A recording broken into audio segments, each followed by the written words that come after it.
Hello, and welcome to Sam's Tarot. And this is the 31 Days of Tarot, day number 24. I got to just say right off the bat, thank you to Ethany. She's the sponsor of the 31 Days of Tarot. You'll find links to her YouTube channel as well as her Facebook group, the Tarot Readers Academy, down in the description below.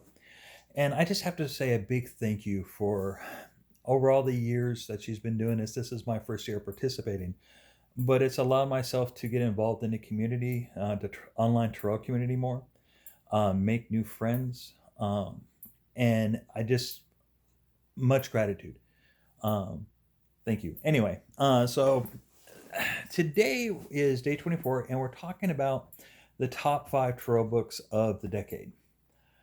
Now, quite frankly, this is to me very similar to earlier when we did earlier in the month about the books that we read and looked at in 2019. So I wanted to do something a little bit different, but still in the same vein. So I've got the top five books of the decade that I feel helped me in my journey, my spiritual journey, and in to a degree, that includes my creative, artistic, and spiritual into esoteric and the tarot. So kind of a all-encompassing. You'll see what I'm talking about in a minute. Any and all of these books I would strongly recommend to most people, whether in tarot or not. So these are books that had a high impact on my life in the last decade. Let's put it that way. And I actually have no, I only got five. That's right. I wasn't going to do that one. All right. So the first one is Zen and the Art of Making a Living by Lawrence Bolt. And this book is a practical guide to creative career design. And the concept of this book is how do we take those 40 plus hours in a week and actually make it more than just paying the bills, you know? I was just flipping through and found a photograph of my wife in here. So awesome.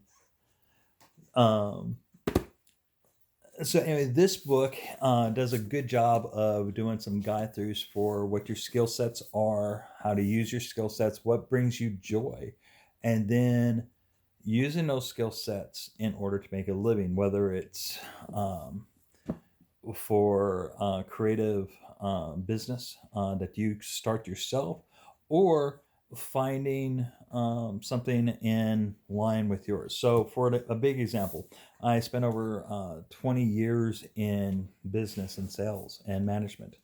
Matter of fact, one of my favorite jobs was being an operations manager for a top company in the United States.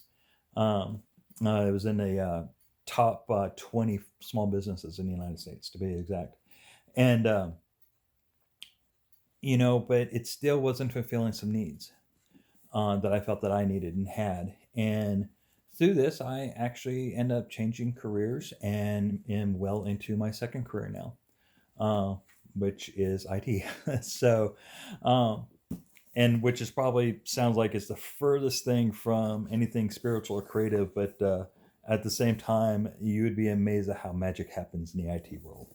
So anyway, Zen and the Art of Making a Living is a book that I recommend to people, and especially if you are doing something or want to get into something that is not a non-standard that you've been doing, if that makes sense. The next book is by Don Michael. I'm really bad at pronouncing names. Don Michael Ruiz. I'm sure you recognize it, The Four Elements. And this is just a great reminder of the agreements that we make with ourselves and within ourselves, and how those same agreements that we have with ourselves, we need to outwardly do as well. And in case if you don't know those four, they are be impeachable with your word. Don't take anything personally. Don't make assumptions, and always do your best. So that's the four agreements. This next book is an interesting one, and it's called Visioning 10 Steps to Designing the Life of Your Dreams. And this is from Dr. Lucia. I'm not going to try to pronounce that last name. I'm just going to butcher it, and I don't want to do it. And she is a corporate consultant who's worked for Hallmark, Mattel, and Walt Disney. And basically, this talks, if you've ever done a mood board or a goal setting with pictures and visualization exercises, that's what this book is all about. And was really good, again, for making changes in your path. And it's funny, I need to kind of take a step back. I really thought I was going to go more into a creative direction. And I guess in some ways I did, but it was definitely a big left turn from my first career and what I was doing. So a lot of the stuff that I'm sharing might take you in unexpected directions. Speaking of which, this book has influenced me probably more than anything else. And this is Julia Cameron's The Artist Way.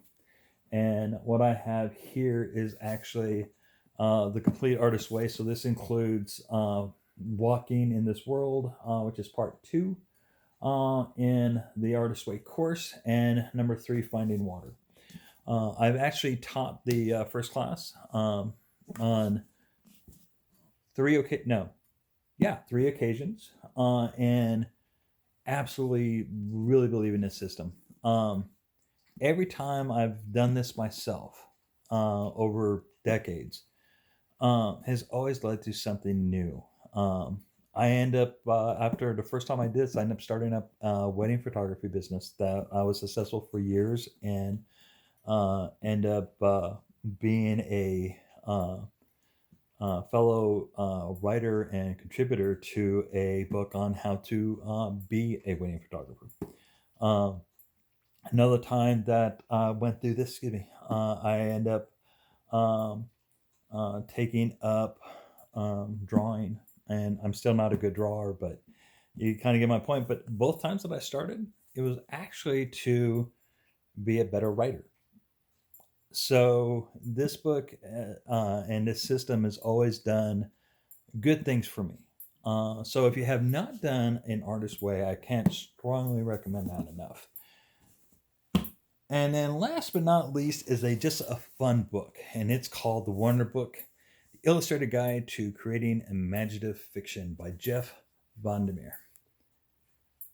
And this book has a variety of contributors from Neil Gaiman and George R.R. Martin to Ursula Le Guin, a whole bunch of other people. And what it is, it's these little short little exercises and essays by imaginative fiction writers, on how to kind of tap into your conscious and subconscious and use visualization and use creative and imaginative fiction goals in order to be a better storyteller and writer. And it's got the occasional exercise in here for you to work through, and then pictures and things just designed really to get your creative juices flowing, and how to get started on projects or work through a project. And then,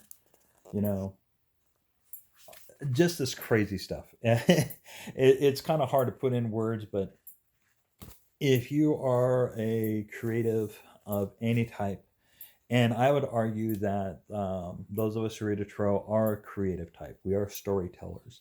We are taking symbolism and using our storytelling ability along with what our knowledge on the symbolism in the cards and intuition to read them for others or ourselves.